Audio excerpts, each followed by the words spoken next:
ପିଲାମାନେ ପୁଣି ସ୍ୱାଗତ କରୁଛି ମୁଁ ମୋର ୟୁଟ୍ୟୁବ୍ ଚ୍ୟାନେଲକୁ। ଆଜି ଆମେ ପୁଣି ଷଷ୍ଠ ଶ୍ରେଣୀ ସାହିତ୍ୟ ବହିର ପ୍ରଭାତ ଅବକାଶ କବିତା ବା ପଦ୍ୟଟିର ସମସ୍ତ ପ୍ରଶ୍ନ ଓ ତା'ର ଉତ୍ତର ବିଷୟରେ ଆଲୋଚନା କରିବା।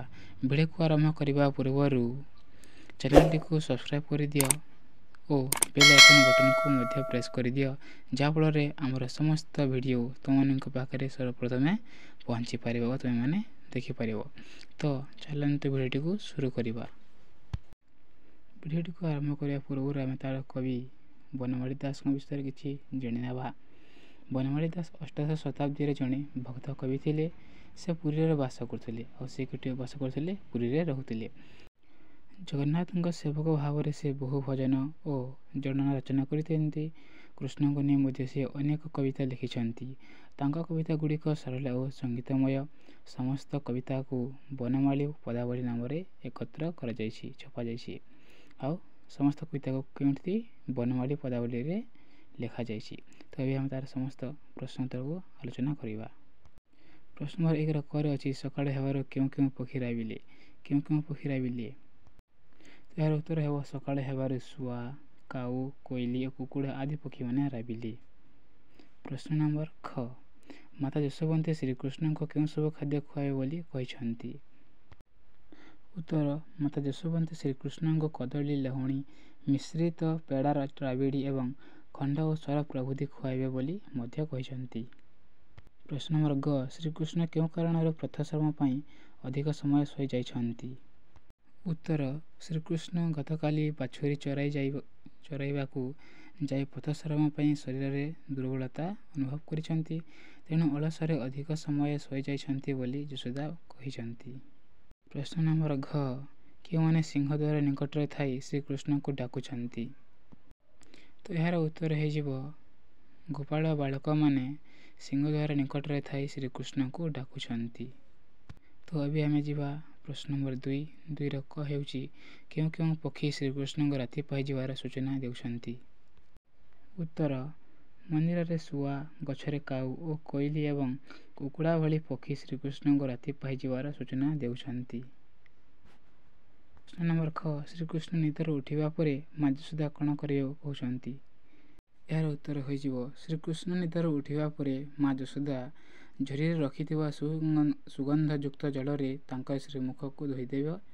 ତାପରେ ତାଙ୍କୁ କଦଳୀ, ଲହୁଣୀ ମିଶ୍ରିତ ଗୁଟିକା, ଅଧାମ, ଖଣ୍ଡ ଏବଂ ସ୍ୱର ପ୍ରଭୃତି ଖୁଆଇବେ ବୋଲି କହିଛନ୍ତି। ପ୍ରଶ୍ନ ନମ୍ବର ଗ, ଶ୍ରୀକୃଷ୍ଣ କାହିଁକି ଏତେବେଳ ପର୍ଯ୍ୟନ୍ତ ଶୋଇଛନ୍ତି ବୋଲି ମାତା ଯଶୋଦା ଭାବୁଛନ୍ତି? ଉତ୍ତର, ଶ୍ରୀକୃଷ୍ଣ ଗତକାଲି ବାଛୁରୀ ଚରାଇବାକୁ ବନକୁ ଯାଇଥିଲେ। ସେଥିରେ ତାଙ୍କର ବହୁତ ବାଟ ଚଲା ପରିଶ୍ରମ ଯୋଗୁଁ ଦେହ ଦୁର୍ବଳ ଲାଗୁଛି। ତେଣୁ ଆଳସ୍ୟ ହେତୁ ଶ୍ରୀକୃଷ୍ଣ ଏତେବେଳ ଯାଇ ଶୋଇଛନ୍ତି ବୋଲି ମାତା ଯଶୋଦା ମନେ ମନେ ଭାବୁଛନ୍ତି। ପ୍ରଶ୍ନ ନମ୍ବର ଗ, ଏହି କବିତାଟିରେ ଯଶୋଦାଙ୍କର ମାତୃସ୍ନେହ କିପରି ଫୁଟି ଉଠିଛି? ତ ଏହାର ଉତ୍ତର ହୋଇଯିବ, ମାତା ଯଶୋଦା ଶ୍ରୀକୃଷ୍ଣଙ୍କର ଉଠିବାରେ ବିଳମ୍ବ ହେବାର ଦେଖି ଖୁବ୍ ଶ୍ରଦ୍ଧାରେ ତାଙ୍କୁ ଉଠାଉଛନ୍ତି। ଉଠିବା ମାତ୍ରେ ସୁଗନ୍ଧଯୁକ୍ତ ଜଳରେ ମୁହଁ ଧୁଆଇ ସ୍ୱାଦିଷ୍ଟ ଖାଦ୍ୟ ଖୁଆଇବାର ଲୋଭ ଦେଖାଉଛନ୍ତି। ଏପରିକି ଗୋଚାରଣ ନିମିତ୍ତ ଯିବାବେଳେ ଦଧିଅନ୍ନ ସଙ୍ଗରେ ନେବା କଥା ମଧ୍ୟ କହୁଛନ୍ତି। ତତ୍ସହିତ ଶ୍ରୀକୃଷ୍ଣଙ୍କର ଶାରୀରିକ ପରିଶ୍ରମ କଥା ମନେ ପକାଇ ନିଜେ ଯଶୋଦା ଚିନ୍ତିତ ହୋଇଛନ୍ତି। ଏପରିକି ଭାବରେ ଭକ୍ତ କବିତାରେ ଯଶୋଦାଙ୍କର ଅନାବିଳ ମାତୃସ୍ନେହର ଚିତ୍ର ଫୁଟି ଉଠିଛି। ପ୍ରଶ୍ନ ନମ୍ବର 1, ଗୋପାଳ ବାଳକମାନେ କ'ଣ କହି ଶ୍ରୀକୃଷ୍ଣଙ୍କୁ ନିଦରୁ ଉଠାଉଛନ୍ତି? କ'ଣ କହି ଉଠାଉଥିଲେ? ତାହାର ଉତ୍ତର ହୋଇଯିବ, ପ୍ରତିଦିନ ଗୋପାଳ ବାଳକମାନଙ୍କ ସହ ଶ୍ରୀକୃଷ୍ଣ ଗାଈ ଚରାଇବାକୁ ବଣକୁ ଯାଆନ୍ତି। ସେହିଦିନ ସୂର୍ଯ୍ୟୋଦୟ ହୋଇ ସାରିଥିଲେ ମଧ୍ୟ ଶ୍ରୀକୃଷ୍ଣ ଉଠି ନଥିବାରୁ ସାଥୀ ଗୋପାଳ ବାଳକମାନେ ତାଙ୍କୁ ଅଚ୍ୟୁତ ତୁ କେତେ ନିଦରେ ଶୋଇଛୁ ବୋଲି କହି ନିଦରୁ ଉଠାଇବାକୁ ଚେଷ୍ଟା କରିଛନ୍ତି। ପ୍ରଶ୍ନ ନମ୍ବର 3, ସରଳ ଭାଷାରେ ବୁଝାଇ ଲେଖ। ତ କରେ ଅଛି, ଅମୃତ ପାଣି କଦଳୀ, ଲବଣୀ ସଙ୍ଗତେ ଗୋଳି, ଅଧାମ ଗୁଟିକା ପୋଡ଼ି, ଖଣ୍ଡେ ସଙ୍ଗେ ଭୁଞ୍ଜାଏ ବି ରହେ। ତ ପିଲାମାନେ ଏହାର ଉତ୍ତର ହୋଇଯିବ, ତମେ ଏମିତି ଲେଖିବ, ସଂସ୍କୃତ ପଦ୍ୟାଂଶଟି ଭକ୍ତ କବି ବନମାଳୀ ଦାସଙ୍କ ରଚିତ ପ୍ରଭାତ ଅବକାଶ କବିତାରୁ ସଂଗୃହୀତ। ଏଠାରେ ମା ଯଶୋଦା ଶ୍ରୀକୃଷ୍ଣଙ୍କୁ ନିଦରୁ ଉଠିଲା ପରେ ଯେଉଁ ସବୁ ସ୍ୱାଦିଷ୍ଟ ଦ୍ରବ୍ୟ ଭୋଜନ କରାଇବେ ବୋଲି କହିଛନ୍ତି ସେ ସମ୍ପର୍କରେ ଆଲୋକପାତ କରାଯାଇଛି। ରାତି ପାହିଲାଣି ଅଥଚ ଶ୍ରୀକୃଷ୍ଣ ନିଦ ତ୍ୟାଗ କରିନାହାନ୍ତି। ତେଣୁ ତାଙ୍କୁ ଜଣାଇ ଦେବା ପାଇଁ ମା କହୁଛନ୍ତି, ହେ ବଂଶୀଧର, ମନ୍ଦିରରେ ଶୁଆ, ଗଛରେ କାଉ, କୋଇଲି ଓ କୁକୁଟମାନେ ବାରମ୍ବାର ଡାକିଲେଣି। ତୁମେ ଶୀଘ୍ର ଉଠିଯାଅ। ଉଠିଲେ ଜରିରେ ରଖିଥିବା ସୁଗନ୍ଧଯୁକ୍ତ ଜଳରେ ତୁମର ମୁହଁ ଧୋଇଦେବି। ତାପରେ ତୁମ ପାଇଁ ଅମୃତ ତୁଲ୍ୟ ଯେଉଁ ସବୁ ଖାଦ୍ୟ ପଦାର୍ଥ ରଖିଛି ତାହା ମଧ୍ୟ ଖୁଆଇବି। କଦଳୀ, ଲହୁଣୀ ମିଶ୍ରିତ ପେଡ଼ା, ସରପୁଡ଼ି ସହିତ ଖଣ୍ଡ ଓ ସର ମଧ୍ୟ ଖୁଆଇବି। ଯେଉଁ ସବୁ ଖାଦ୍ୟ ଶ୍ରୀକୃଷ୍ଣଙ୍କର ଅତି ପ୍ରିୟ ଅଟେ ତାହାକୁ ଖୁଆଇବାର ଲୋଭ ମା ଯଶୋଦା ଦେଖାଇଛନ୍ତି। ବାସ୍ତବରେ ମା ଯଶୋଦା ପୁତ୍ର ସ୍ନେହରେ ଆବଦ୍ଧ ହୋଇ ଯେଉଁପରି ସ୍ନେହପୂର୍ଣ୍ଣ ବାଣୀ ଉଚ୍ଚାରଣ କରିଛନ୍ତି।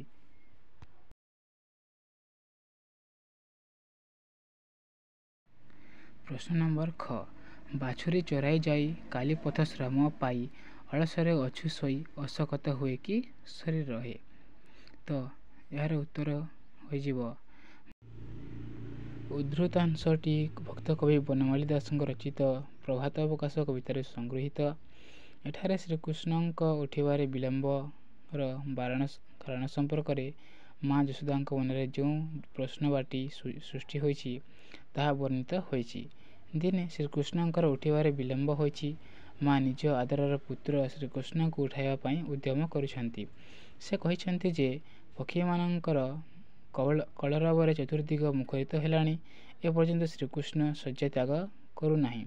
ତେଣୁ ମା ତାଙ୍କୁ ଲୋଭଗ୍ରସ୍ତ କରାଇଛନ୍ତି। ବିଭିନ୍ନ ପ୍ରକାରର ସ୍ୱାଦିଷ୍ଟ ଖାଦ୍ୟ ଖୁଆଇବାର ଲୋଭ ଦେଖାଇଛନ୍ତି। ଏପରିକି ଡେରି ହେଲେ ଗାଈମାନଙ୍କୁ ଗୋଠକୁ ନେଇଯିବାରେ ବିଳମ୍ବ ହେବ ବୋଲି ମଧ୍ୟ ସେ କହିଛନ୍ତି।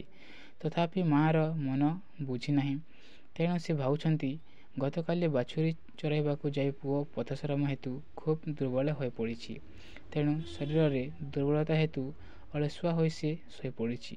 ସେଥିପାଇଁ ବୋଧହୁଏ ତାର ଉଠିବାରେ ବିଳମ୍ବ ହୋଇଛି ବୋଲି ମାତା ଯଶୋଦା ଭାବିଛନ୍ତି। ବାସ୍ତବରେ ପୁତ୍ର ବତ୍ସଲା ଜନନୀ ଯଶୋଦାଙ୍କର ଅନାବିଳ ପୁତ୍ର ସ୍ନେହର ପଟାନ୍ତର ନାହିଁ। ଏବେ ଆମେ ଯିବା ପ୍ରଶ୍ନ ନମ୍ବର 4କୁ। ପ୍ରଶ୍ନ ନମ୍ବର 4ରେ ଅଛି, ମା ଯଶୋଦା ଶ୍ରୀକୃଷ୍ଣଙ୍କ ନିଦରୁ ଉଠାଇବା ପାଇଁ ବ୍ୟସ୍ତ ହୋଇ ପଡ଼ିଛନ୍ତି। ଯେଉଁ ପଦଟିରୁ ଏହାର ସୂଚନା ମିଳୁଛି ସେହି ପଦଟି ଲେଖ। କବିତାଟିର ଯେଉଁ ପଦରେ ଏହା ଲେଖାଯାଇଛି ତାହାକୁ ଆମକୁ ଲେଖିବାକୁ ହେବ। ଏହାର ଉତ୍ତର ହୋଇଯିବ, ସିଂହଦ୍ୱାର ଗୋପସୂତ ଡାକନ୍ତି ଉଠ ଅଚ୍ୟୁତ, କେତେ ନିଦ୍ରା ଯାଉ ତୁ ତ ଆକାଶେ ଉଦୟ ଦିନକର ହେ। ପ୍ରଶ୍ନ ନମ୍ବର 5, ଶ୍ରୀକୃଷ୍ଣଙ୍କୁ କିଏ କେଉଁ ନାମ ଧରି ଡାକିଛନ୍ତି ସେହି ନାମଗୁଡ଼ିକ ଲେଖ। ମାତା ଯଶୋଦା ଓ ଗୋପାଳ ବାଳକମାନେ ତାଙ୍କୁ କେଉଁ ନାମ ଡାକିଛନ୍ତି ତାହାକୁ ଆମକୁ ଲେଖିବାକୁ ହେବ। ତ ମାତା ଯଶୋଦା ଡାକିଛନ୍ତି ବଂଶୀଧର, ବନମାଳୀ, ରାମ, ବାସୁଦେବ ଓ ତାଙ୍କ ଗୋପସୂତ ବାଳକମାନେ ଅଚ୍ୟୁତ ବୋଲି ଡାକିଛନ୍ତି। କବି ବନମାଳୀ ଚକ୍ରଧର ବୋଲି ଡାକିଛନ୍ତି। ପ୍ରଶ୍ନ ନମ୍ବର 6, ବଂଶୀ ଧରନ୍ତି ଯେ ବଂଶୀଧର, ଏହିଭଳି ଆଉ କେତୋଟି ଶବ୍ଦ ଲେଖ। ତ ଏହାର ସେହିପରି ଶବ୍ଦ ହୋଇଯିବ, ଚକ୍ର ଧରନ୍ତି ଯେ ଚକ୍ରଧର, ଧନୁ ଧରନ୍ତି ଯେ ଧନୁର୍ଧର, ଶ୍ରୀ ଧରନ୍ତି ଯେ ଶ୍ରୀଧର ଓ ଭୂ ଧରନ୍ତି ଯେ ଭୂଧର। ପ୍ରଶ୍ନ ନମ୍ବର 7, ଅସଜଡ଼ା ପଦଟିକୁ ସଜାଡ଼ି ଲେଖ। କରେ ଅଛି ବାସୁଦେବ ଉଛୁର ଗୋ ଗୋଷ୍ଠୀ ହେବ ରାମ ଉଠ। ତାର ଉତ୍ତର ହୋଇଯିବ, ଉଠ ରାମ ବାସୁଦେବ ଗୋ ଗୋଷ୍ଠ ଉଛୁର ହେବ। ଖ, ଆହାରର ନଦୀ କୂଳେ ଦଧି ସାଥେ ଅନ୍ନ ନେବ କରିବ ହେ। ତ ଏହାର ଉତ୍ତର ହୋଇଯିବ, ଦଧି ଅନ୍ନ ସାଥେ ନେବ ନଦୀ କୂଳେ କରିବ ଆହାର ହେ।